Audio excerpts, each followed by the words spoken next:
un podcast de Cooperativa.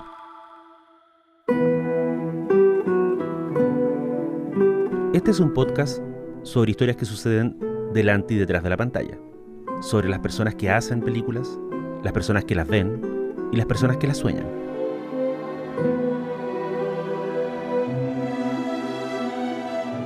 Soy Daniel Villalobos y esto es El Contador de Películas.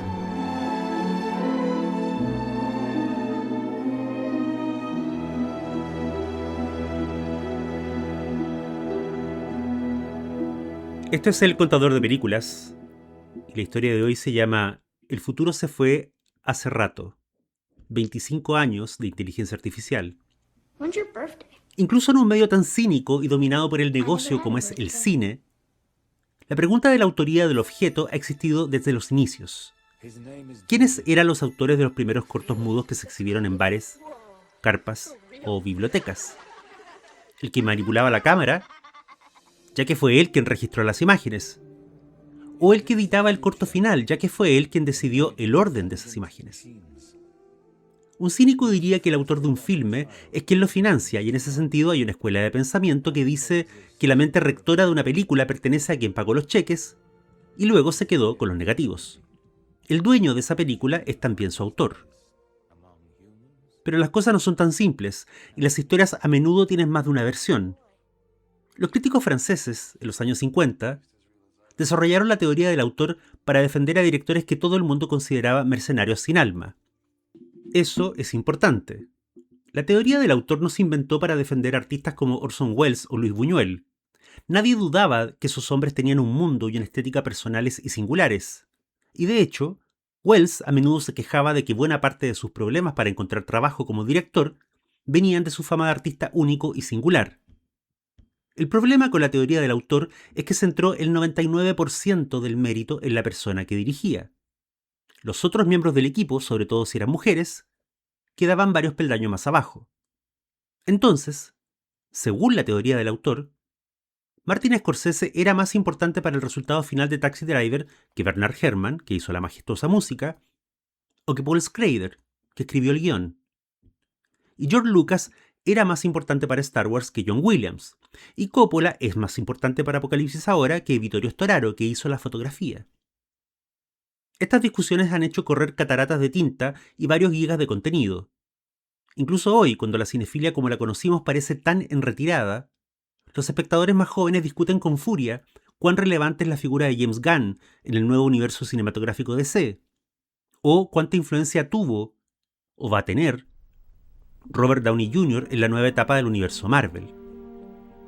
Pero ¿qué pasa con la autoría cuando hay dos genios involucrados en un proyecto? Ambos en distintas etapas, pero los dos con enorme influencia en el resultado final. Por estos días se cumplieron 25 años del estreno de Inteligencia Artificial. Fue la película número 19 que dirigiera Steven Spielberg. No era un proyecto suyo. Lo heredó nada menos que de Stanley Kubrick, quien fuera no solo su amigo y uno de sus mentores, sino además un cineasta que en muchos sentidos fue visto por el público y la crítica como alguien cuya sensibilidad estaba en las antípodas de Spielberg. La historia parte hace muchos años, de una forma discreta, casi invisible. Estamos en 1969. 2001, Odisea del Espacio, la gran obra de ciencia ficción de Kubrick, lleva casi 12 meses en cartelera. En una revista dirigida en ese entonces al público femenino llamada Harper's Bazaar, se publica un relato futurista del escritor Brian Aldiss. Se llama Los superjuguetes duran todo el verano. El argumento del cuento, que no tiene más de 8 o 9 páginas, gira en torno a un niño llamado David, que tiene severas dudas sobre si su madre lo ama de verdad. Estas dudas el niño las comparte con Teddy, su oso robot. A este le hace preguntas sobre el amor y sobre lo que es ser real. Teddy, ¿cómo puedes distinguir entre las cosas que son reales y aquellas que no lo son?, se pregunta David.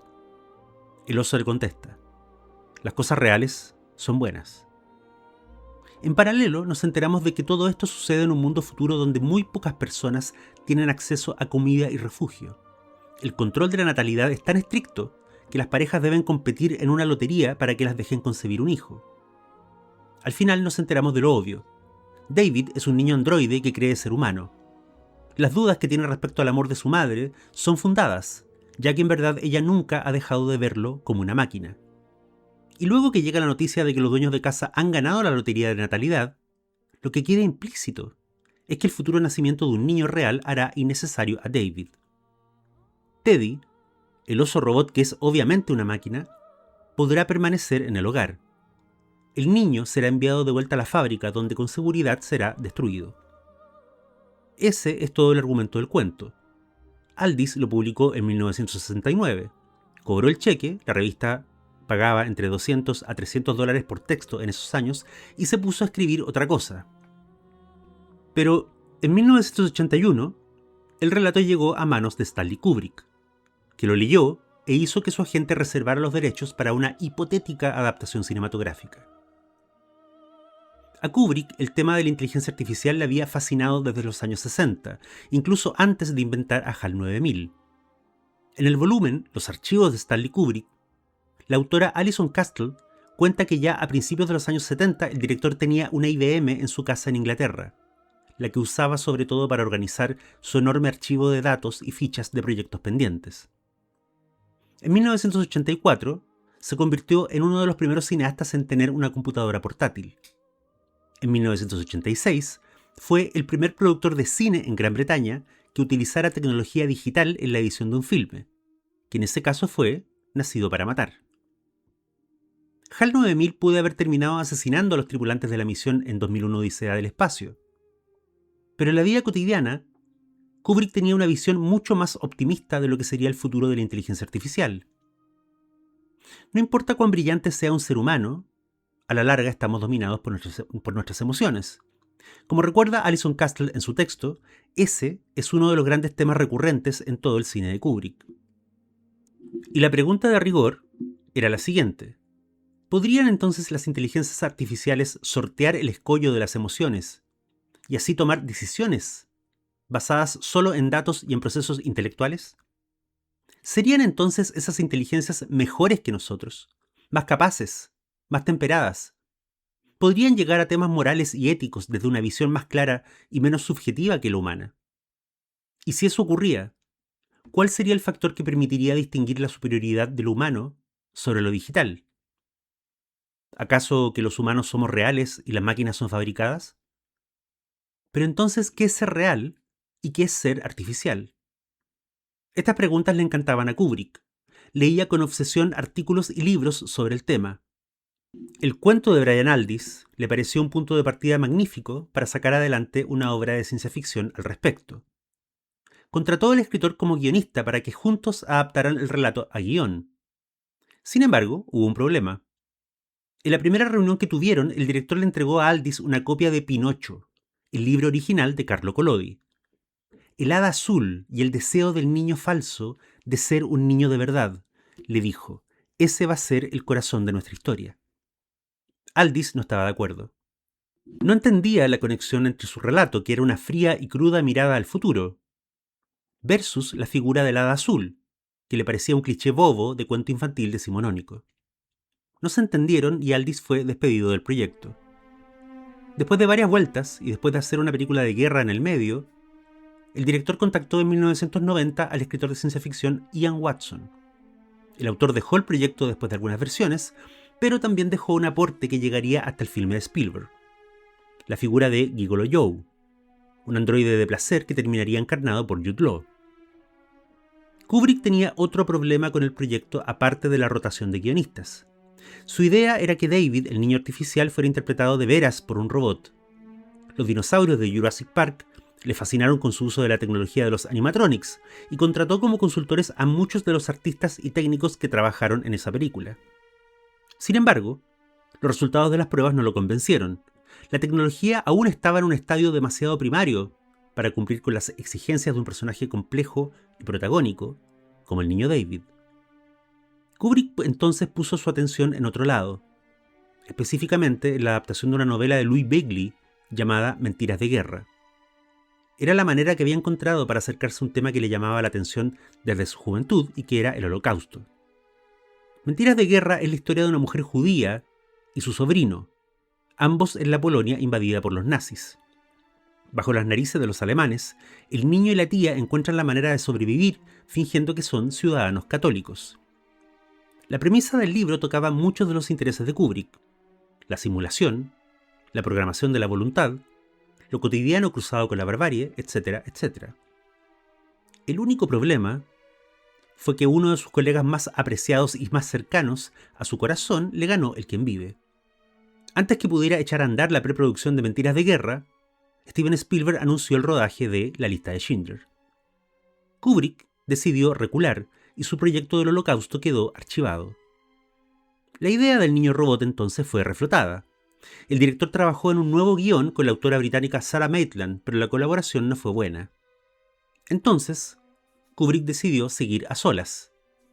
En mayo de 1994 terminó un argumento de 87 páginas que unificó ideas y temas de las distintas versiones y que, según personas cercanas a la producción, fue el documento clave en el que se basara Spielberg para su película del año 2001. Alison Castle detalla en su artículo del volumen: el argumento de Kubrick difiere de la película en algunos puntos muy claves. Por ejemplo, en el texto de Kubrick es un psiquiatra quien le aconseja a la pareja que adquieran un niño robot para reemplazar al niño real que está en animación suspendida. En la película de Spielberg, la pareja recibe al niño porque el esposo es empleado de la empresa que fabrica los robots. En el argumento original, la madre abandona a David en el bosque, y para convencerlo de que la deje ir, le promete que si él encuentra al hada azul y ésta le convierte en un niño de verdad, él podrá volver a casa. En la película, es David quien decide de forma independiente que la única forma de que su madre lo quiera es convertirse en un niño real. En el argumento de Kubrick, cuando David y Gigolo Joe consultan al Dr. No, este no les contesta con un poema de Keats. En vez de eso, les habla del proyecto Pinocho, un examen donde se le preguntó a un grupo de robots si había una forma en que ellos pudieran convertirse en personas reales. La base donde ocurrió el experimento es ahora una zona cero tras un accidente nuclear. Está poblada por robots rebeldes, animales mutantes, vegetación fosforescente, y esta sección del argumento recuerda mucho a una película de Alex Garland del 2018 llamada Aniquilación. ¿Puede describir su forma? No. ¿Tenía base de carbono? No lo sé. Gigolo Joe es destruido peleando con un robot gigante. David y Teddy escapan y se encuentran con un grupo de androides que le explican a David que han dado con la clave para llegar al estadio de transformación donde un robot se convierte en humano. Esa clave es ir a una ciudad al fin del mundo. Una ciudad que los humanos alguna vez conocieron como Nueva York. David maneja el helicóptero anfibio que ha usado en su viaje hasta llegar a los confines de Manhattan, que ahora es un lugar en ruinas devastado por las aguas. David se sumerge al fondo del mar. Y aquí viene una maravillosa ironía kubrickiana que Spielberg dejó fuera. En la película del 2001, David salta desde un rascacielos al fondo del mar, donde termina encontrando lo que él cree que es el hada azul, pero que en verdad no es más que una estatua de un parque de diversiones de Coney Island. En el argumento original de Kubrick, David llega al mismo punto, pero en el camino encuentra los restos de todos los otros robots que intentaron encontrar al hada azul. El mito absurdo de creer que una figura de yeso es una criatura mítica capaz de conceder deseos, no solo ha convencido a David, que es un niño, sino que se ha vuelto un virus que ha contaminado a generaciones de androides antes que él. De ahí en adelante, el texto original de Kubrick y la película de Spielberg no difieren demasiado, salvo en un aspecto. En ambos casos, David se pasa siglos bajo el hielo, hasta que es rescatado por una civilización de criaturas artificiales, que parecen ser las descendientes de los robots que conocimos durante la aventura. En ambos casos, estas criaturas artificiales son capaces de revivir humanos a partir de vestigios genéticos, pero solo por un día. Luego, la persona resucitada se duerme y no vuelve a despertar. Eso es lo que sucede en la película de Spielberg. David consigue el cumplimiento de su deseo, su madre humana vuelve a la vida, y ambos pasan juntos el día hasta que ella se duerme. Entonces David se tiende a su lado, y como dice la narración en off de Ben Kingsley, David se va al lugar donde los sueños nacen. Lo que pasa en el argumento original de Kubrick es muy distinto. La madre humana vuelve a la vida, pasa el día con el niño robot y luego se duerme. David se acuesta con ella y la abraza soñando con un milagro. Y al día siguiente la madre despierta, para sorpresa del niño y de las criaturas artificiales. Estas no pueden explicarse la anomalía. ¿Puede ser, se preguntan, que el amor sincero de un hijo sea capaz de conservar viva a una persona? La madre y David bailan juntos por la habitación. Ese es el final de la versión más acabada del argumento de Kubrick, que está fechada, como dijimos, en mayo de 1994. Lo que sucedió durante la década de los 90 es que el director del Resplandor y Lolita chocó contra un muro infranqueable. La tecnología para usar un verdadero robot en el rol de David no estaba lista, y si usaba un actor infantil real, la lentitud de Kubrick a la hora de filmar provocaría que el niño creciera durante el rodaje, lo que sería desastroso para el resultado en pantalla.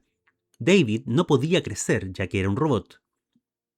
Kubrick, por tercera o cuarta vez, archivó la idea y puso sus energías en lo que iba a ser el último proyecto de su vida, la adaptación de Relato Soñado de Arthur Schnitzler. Junto al guionista Frederick Raphael, Kubrick tomó la anécdota principal del libro, que es la odisea del médico obsesionado con las fantasías de su mujer, y la sacó de la Viena de 1925 para instalar la historia en el Manhattan de 1999. También le cambiaron el título. De llamarse Relato Soñado pasó a ser Ojos Bien Cerrados. Tal vez. En el intertanto, mientras preparaba el rodaje en Londres con Tom Cruise y Nicole Kidman, el director contactó a su colega Steven Spielberg.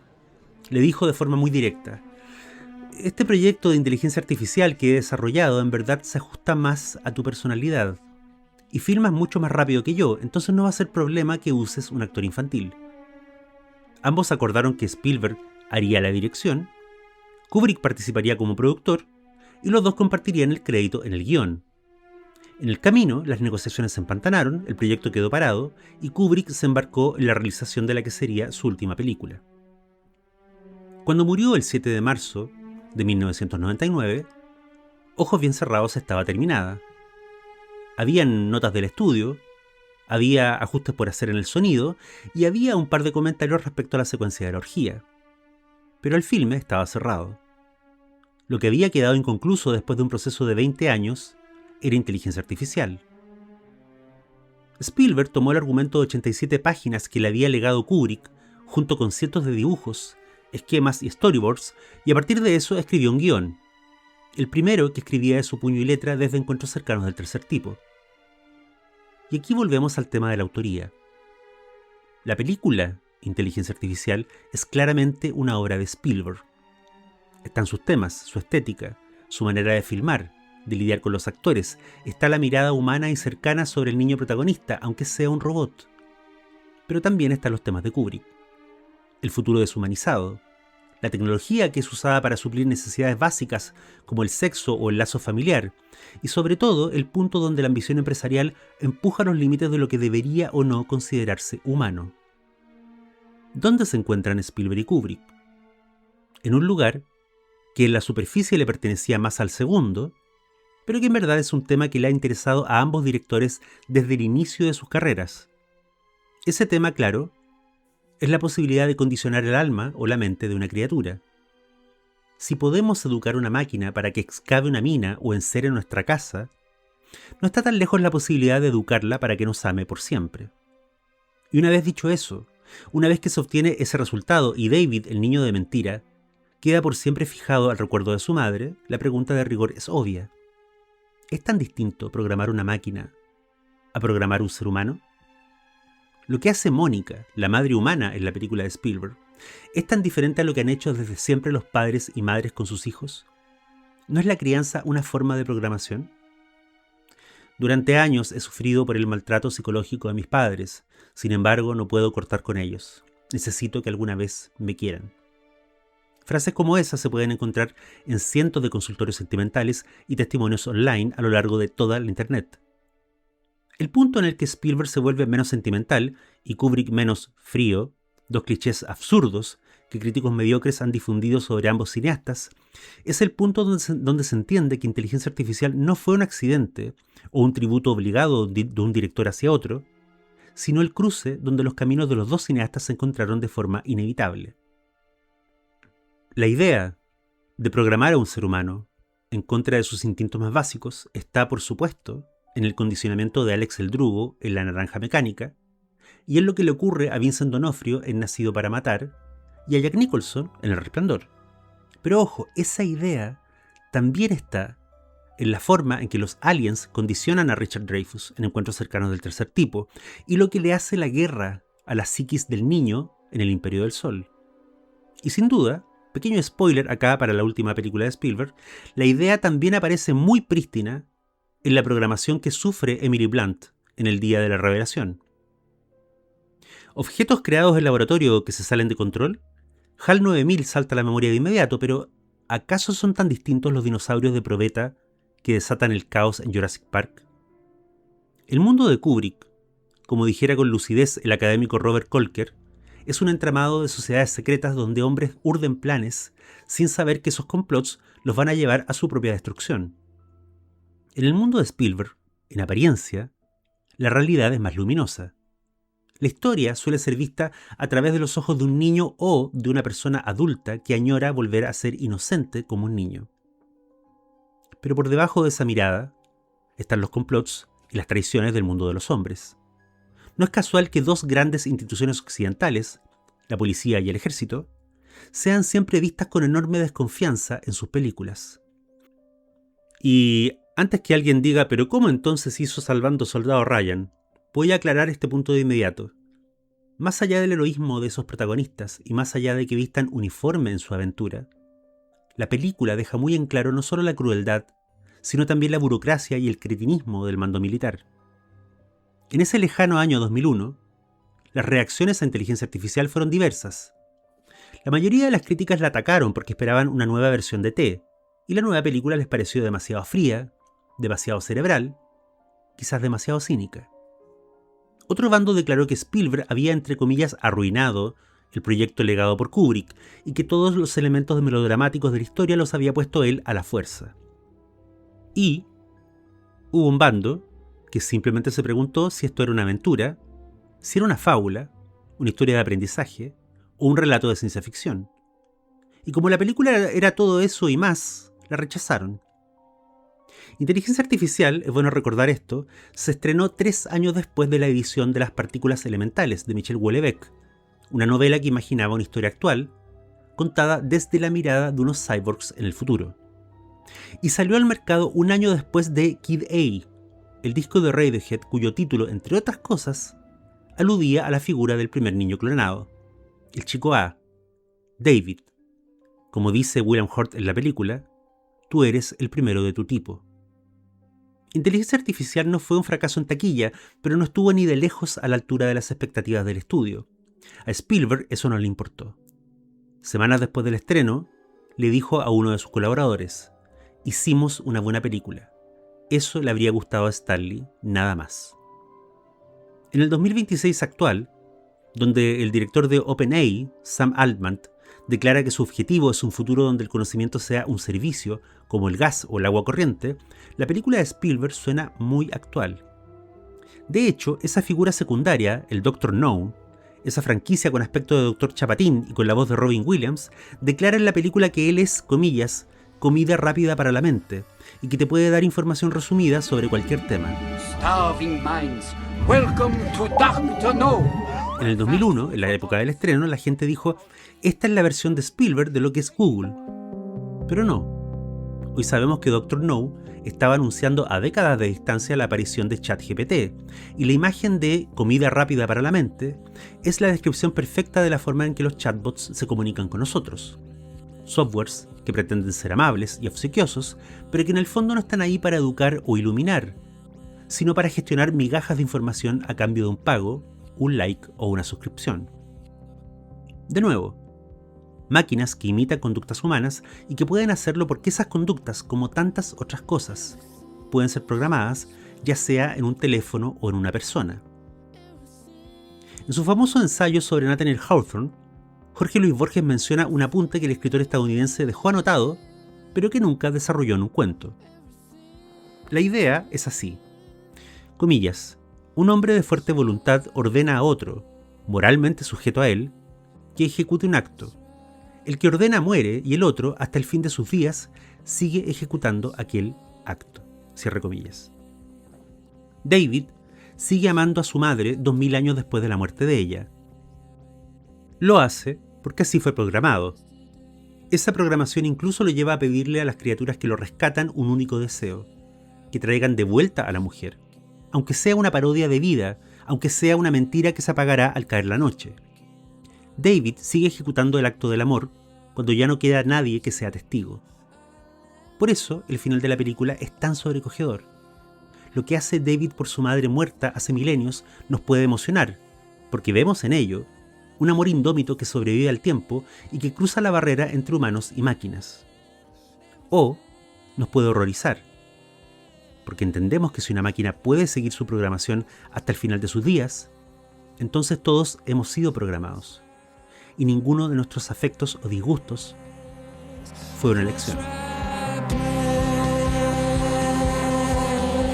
Soy Daniel Villalobos, y esto fue El Contador de Películas. Hasta la próxima.